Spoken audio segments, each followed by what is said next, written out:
Assignment problem एक बहुत ही interesting topic है। रोज़मर्रा की ज़िंदगी में ऐसे बहुत सारे प्रॉब्लम आते हैं जिसमें हमें डिफरेंट रिसोर्सेज को डिफरेंट टारगेट्स या डिफरेंट डेस्टिनेशंस के साथ असाइन करना पड़ता है।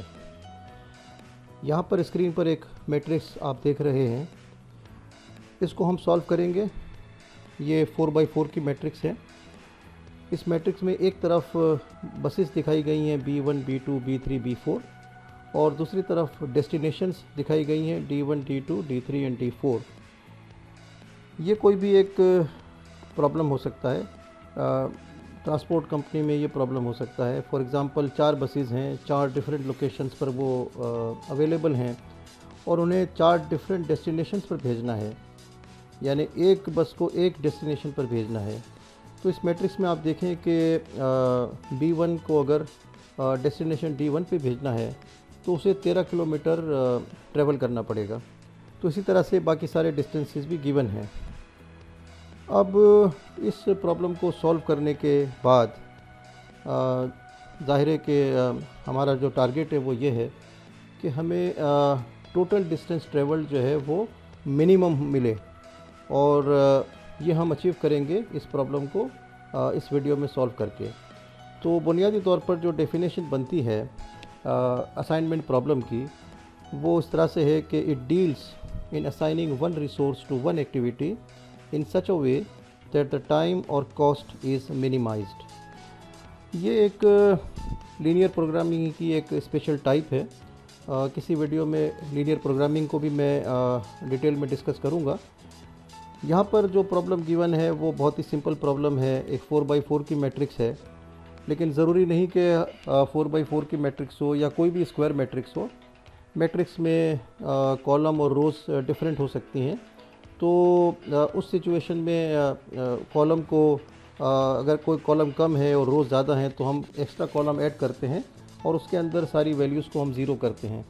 और इसी तरह से अगर रोज़ कम है और रोज़ को हम ऐड करते हैं तो एक्स्ट्रा वैल्यूज़ को हम ज़ीरो करते हैं। ये प्रॉब्लम भी मैं एक अगली वीडियो में सॉल्व करके दिखाऊंगा। दूसरी चीज़ ये भी हो सकती है कि यहाँ पर जो हम प्रॉब्लम सॉल्व कर रहे हैं वो बेसिकली मिनिमाइजेशन का प्रॉब्लम है, यानी हम इसको मिनिमाइज़ की तरफ ले जाएंगे कि हमें जो सोल्यूशन चाहिए वो बेस्ट मिनिमाइज सोल्यूशन चाहिए।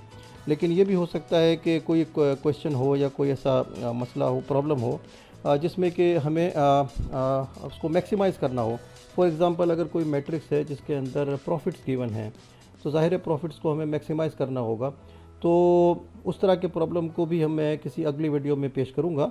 यहाँ पर सिर्फ समझाने के लिए मैंने एक सिंपल एप्लीकेशन ली है और उस पर हम एक मेथड अप्लाई करेंगे। उस मेथड को हम हंगेरियन मेथड कहते हैं और ये मेथड बड़ा सादा है।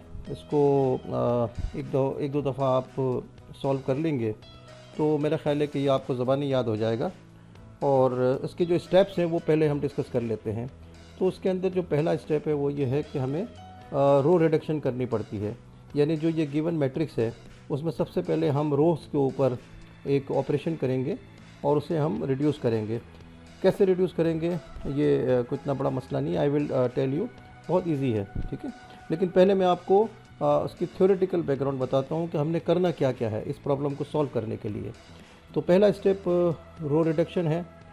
उसके बाद हम करेंगे कॉलम रिडक्शन, यानी जो मैट्रिक्स हमें रो रिडक्शन के बाद मिलेगी उस पर हम कुछ प्रोसेस करेंगे और उसको हम कॉलम वाइज रिड्यूस करेंगे, ठीक है। वो भी आपको इजीली समझ में आ जाएगा जब हम इस प्रॉब्लम को एक्चुअली सॉल्व करेंगे। उसके बाद हम एक कंडीशन को टेस्ट करेंगे। अब ये कंडीशन इस वक्त तो शायद आपको इतनी समझ में ना आए, लेकिन ये बहुत सिंपल है। इसमें देखें लिखा हुआ है इज़ n ग्रेटर देन और इक्वल टू ms। अब n का मतलब है number of lines cutting horizontally और वर्टिकली। अब ये लाइंस कैसे लगाई जाती हैं, बहुत सिंपल हैं। जब हम प्रॉब्लम को सॉल्व करेंगे तो समझ में आ जाएगा, मगर यहाँ पर सिर्फ समझाने की हद तक कि अगर n की वैल्यू ms से ज़्यादा है, ms का मतलब है मैट्रिक्स साइज़, यहाँ पर मैट्रिक्स साइज़ 4 है, ठीक है ना। 4x4 की मैट्रिक्स है तो ms की वैल्यू 4 है। तो अगर सपोज़ ये कंडीशन सेटिस्फाई नहीं होती तो हम फिर क्या करते हैं कि हम मैट्रिक्स को मॉडिफाई करते हैं और फिर कंडीशन चेक करते हैं। अगर वो कंडीशन फिर सेटिस्फाई नहीं होती तो अगेन हम इसको मॉडिफाई करते हैं और हम उसको मॉडिफाई करते रहते हैं जब तक कि ये कंडीशन सेटिस्फाई ना हो जाए। एक दफ़ा ये कंडीशन सेटिस्फाई हो जाती है तो फिर हम नेक्स्ट स्टेप पे जाते हैं और वहाँ पर हमें सिर्फ असाइनमेंट को डील करना होता है। यानी एक मैट्रिक्स है जिसमें हमें सिंपल जो है वो असाइनमेंट्स करने होंगे कि कौन सी रिसोर्स किस डेस्टिनेशन के साथ मिनिमम रिज़ल्ट आपको देगी। तो चलिए सबसे पहले हम इस प्रॉब्लम को सॉल्व करते हैं। स्टेप नंबर 1 जैसा कि आपको पता है रो रिडक्शन है। अब इसमें हम क्या करते हैं कि रो वाइज हम मैट्रिक्स को देखते हैं, गिवन क्वेश्चन को देखते हैं। अब पहली रो में आप देखें कि सबसे जो मिनिमम नंबर है वो कौन सा है। ज़ाहिर है पहली रो में मिनिमम नंबर 11 है, ठीक है। तो हम क्या करते हैं as a part of this method कि हम 11 को सब नंबर में से सब्ट्रैक्ट करते हैं। यानी अगर हम 13 में से 11 को सब्ट्रैक्ट करें तो 2 आएगा, 14 में से 11 को सब्ट्रैक्ट करें तो 3 आएगा, 16 में से 11 को सब्ट्रैक्ट करें तो 5 आएगा। इसी तरह से 11 माइनस 11 इज़ इक्वल टू 0। तो ये हम सब रोज़ पे अप्लाई करते हैं और इसको हम कहते हैं रो रिडक्शन। सेकंड रो में ज़ाहिर है कि मिनिमम नंबर जो है वो गिवन है 2, तो 2 को हर नंबर में से सब्ट्रैक्ट करेंगे। तो आप ये देखें कि 2 माइनस 2 0, 10 माइनस 2 8, 9 माइनस 2 7, 7 माइनस 2 5। इसी तरह से थर्ड रो पे हम जाएंगे। थर्ड रो में मिनिमम नंबर है 4, तो 4 minus 4 is equal to 0, 15 minus 4 is equal to 11, 13 minus 4 is equal to 9, 9 minus 4 is equal to 5। Fourth row में आते हैं। Again it is not difficult, 4 is the minimum number again in this row. तो 15 minus 4 is 11, 4 minus 4 is 0, 14 minus 4 is 10 and 8 minus 4 is 4, right. तो ये हमारा first step complete हो गया। उसके बाद हम जाएंगे कॉलम रिडक्शन की तरफ। तो कॉलम रिडक्शन में हम उसी प्रोसेस को फॉलो करेंगे। हर कॉलम में मिनिमम नंबर देखेंगे और उसको फिर हम हर नंबर से सब्ट्रैक्ट करेंगे। तो अगर आप देखें पहले कॉलम में जो नीचे वाली मैट्रिक्स है उसमें मिनिमम नंबर 0 है, तो इसका मतलब है कि 0 को हम किसी भी नंबर से सब्ट्रैक्ट करें तो कोई फ़र्क नहीं पड़ेगा। तो इन इफ़ेक्ट जिस रो में या जिस कॉलम में 0 होगा उसका मतलब है कि वो as it is column reduction में प्रेजेंट होगी, ठीक है। तो आप ये देखें कि 2 0 0 11, ओके। सेकंड कॉलम में अगेन एक 0 है, मिनिमम नंबर 0 है। ज़ाहिर है 0 को हम सब्ट्रैक्ट करेंगे हर नंबर से तो वही नंबर रहेगा, तो it will come out to be 3 8 11 0, ठीक है। थर्ड कॉलम में मिनिमम नंबर 5 है, तो 5 को हर नंबर से हम सब्ट्रैक्ट करेंगे तो हमें ये रिज़ल्ट मिलेगा। 5 minus 5 is equal to 0, 7 minus 5 is equal to 2, 9 minus 5 is equal to 4 and 10 minus 5 is equal to 5, ठीक है। और लास्ट कॉलम में अगर आप देखें तो अगेन 0 एक मौजूद है, तो वो सेम कॉलम जो है यहाँ पर रेप्लिका होगा। तो ये मैट्रिक्स जो हमें हासिल हुई है इसे हम कॉलम रिडक्शन मैट्रिक्स कहते हैं, ठीक है। अब इस मैट्रिक्स के ऊपर अगर आपको वो फ्लो चार्ट याद हो जो मैंने शुरू में दिखाया था, तो हमने एक कंडीशन टेस्ट करनी होती है। तो सबसे पहले हम क्या करते हैं कि कॉलम्स और रोज़ के ऊपर लाइन ड्रॉ करते हैं। अब लाइन ड्रॉ करने का प्रोसीजर क्या है कि हम रो को और कॉलम को चेक करते हैं। जिस रो में या जिस कॉलम में सबसे ज़्यादा 0 हैं उसके ऊपर हम एक लाइन ड्रॉ करते हैं, ठीक है। तो आप देख सकते हैं और बड़ा इजी है कि मैंने फर्स्ट कॉलम को पे के ऊपर लाइन ड्रॉ की है। इसका मतलब है कि 2 0 वहाँ कवर हो गए, ठीक है। अभी थोड़ी देर में आपको इसका मतलब समझ में आ जाएगा, इतना कोई बड़ा प्रॉब्लम नहीं है, आप सिर्फ थोड़ा सा तवज्जो दें इसको। उसके बाद आप खुद गैस करें कि सेकंड लाइन कहाँ पे आनी चाहिए। तो आप देखें कि वो जो टॉप ऑफ द रो है उसमें 2 0s हैं, तो यहाँ पर हम एक लाइन ड्रॉ कर देते हैं, ठीक है। अभी भी एक 0 बाकी है जो कि लास्ट रो में है। अब आप लास्ट रो में आप लाइन ड्रॉ करें या सेकंड कॉलम में करें, यह आपकी मर्ज़ी है। फाइनल आंसर पे कोई फ़र्क नहीं पड़ेगा, ठीक है। तो ये आपकी मर्ज़ी है कि लाइन आप कहाँ ड्रॉ करते हैं। तो लेट्स से मैंने हॉरिजॉन्टल लाइन ड्रॉ की है, तो अब सारे 0 कवर हो गए हैं, ठीक है। अब हमारी जो कंडीशन है वो आपको याद है। कंडीशन थी कि नंबर ऑफ़ लाइन्स जो वर्टिकल और हॉरिजॉन्टल हैं टोटल, वो मैट्रिक्स साइज से या तो बड़ी हो या उसके बराबर हो। तो यहाँ पर नंबर ऑफ़ लाइंस 3 हैं, ठीक है, और मैट्रिक्स साइज़ 4 है। इसका मतलब है कि यहाँ पर ये कंडीशन सेटिस्फाई नहीं होती, तो हमें इसको मॉडिफाई करना पड़ेगा। अब मैट्रिक्स मॉडिफाई करने के लिए हम क्या करेंगे कि पहले वो नंबर लेते हैं जो कि लाइन के नीचे नहीं हैं, कहीं भी नहीं हैं। तो जाहिर है कि आप अगर कॉलम रिडक्शन मैट्रिक्स को देखें तो उसके अंदर 8, 2, 5, 11, 4, 5 ये वो नंबर हैं जो किसी लाइन के अंडर में नहीं हैं, ठीक है। तो हम क्या करेंगे कि उसमें से मिनिमम नंबर को पिक करेंगे। तो इट इज़ ऑब्वियस, आपको भी अंदाज़ा है कि सबसे जो मिनिमम नंबर है वो क्या है उसमें, जी मिनिमम नंबर 2 है, ठीक है। तो ये जो 6 नंबर हैं उसमें से हम 2 को सब्ट्रैक्ट करेंगे, ठीक है। तो सब्ट्रैक्ट करेंगे तो क्या हासिल होगा, 2 - 2 = 0, 8 - 2 = 6, 5 - 2 = 3, 11 - 2 = 9, 4 - 2 = 2 एंड 5 - 2 = 3, ठीक है। अब बाकी जो मैट्रिक्स को कंप्लीट करना है उसमें हम क्या करेंगे कि जो डिजिट्स लाइन के नीचे हैं मगर क्रॉस के नीचे नहीं हैं, ठीक है। मैं दोबारा रिपीट करता हूँ कि जो लाइन के नीचे है मगर क्रॉस के नीचे नहीं है। तो आप यहाँ देखें कि 2 नंबर ऐसे हैं, एक नंबर ये है जो क्रॉस के नीचे है, एक नंबर ये है जो क्रॉस के नीचे है, ठीक है। बाकी नंबर जो है 3 नंबर है लाइन के नीचे हैं, क्रॉस के नीचे नहीं है। तो उनको हम एज इट इज़ ट्रांसफ़र कर देते हैं नीचे वाले मैट्रिक्स में। तो आप देखें कि 3 0 0 एज इट इज़ अपीयर हो गया, ठीक है। उसके बाद देखें तो ये 0 5 4 ये भी 3 नंबर हैं जो लाइन के नीचे हैं मगर क्रॉस के नीचे नहीं है, तो वो भी एज इट इज़ आ जाएंगे, ठीक है। नाउ हम पहले कॉलम में आते हैं। पहले कॉलम में देखें तो 2 0 हैं जो सिर्फ लाइन के नीचे हैं, क्रॉस के नीचे नहीं है, तो उसको भी हम लिख लेते हैं एज इट इज़, ठीक है। अब जो नंबर क्रॉस के नीचे हैं हमने क्या करना है कि उसमें हमें वो ऐड कर देना है, बजाय इसके कि हम सब्ट्रैक्ट करें हमने उसमें ऐड कर देना है। तो अब 2 में जब 2 ऐड करेंगे तो इट विल बिकम 4, नीचे जो 11 है इसमें हम 2 ऐड करेंगे तो इट विल बिकम 13, ठीक है। ये हमारी जो मैट्रिक्स है, ये इस मैट्रिक्स में अगेन हम टेस्ट करेंगे कंडीशन को।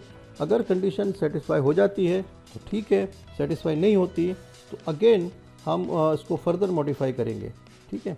तो let us see the conditions.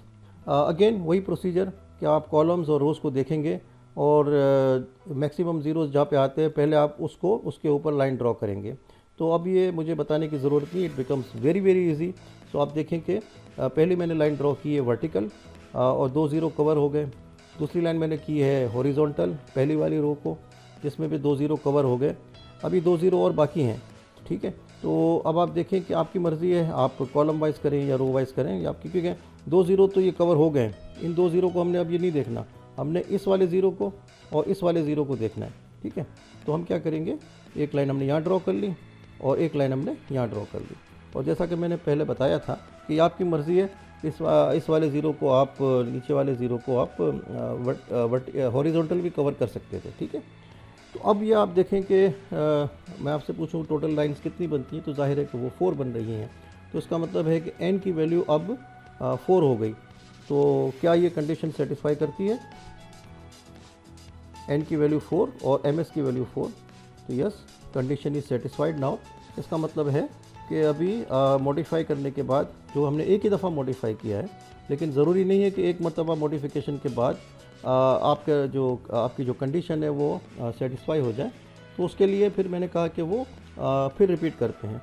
तो इस वाले प्रॉब्लम में एक मॉडिफिकेशन के बाद वो कंडीशन मीट हो गई। अब आप क्या करेंगे, अब तो बहुत सिंपल काम हो गया, अब आपने सिर्फ असाइनमेंट करनी है, ठीक है।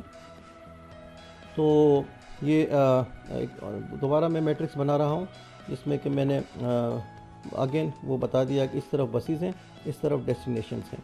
अब आपने करना क्या है कि सिंपल जो आखिरी मैट्रिक्स है, जो कि नीचे वाली है, ये वाली मैट्रिक्स जो आपने मॉडिफाई की थी और जिसने सारी कंडीशन को सेटिस्फाई किया था, अब उनमें से जहाँ पर भी 0 हैं आपको सिर्फ 0 इस मैट्रिक्स में ट्रांसफ़र कर देने हैं, ठीक है। तो आप देख लें कि जहाँ जहाँ भी 0 थे, यहाँ पे 0 था, यहाँ पे था, इधर 0, इधर 0, तो जहाँ भी 0 हैं मैंने सिंपल इस मैट्रिक्स में सारे ज़ीरोज़ को ट्रांसफ़र कर दिया है, ठीक है। अब उसके बाद बहुत इजी है, अब तो सिर्फ हमें असाइनमेंट करनी है।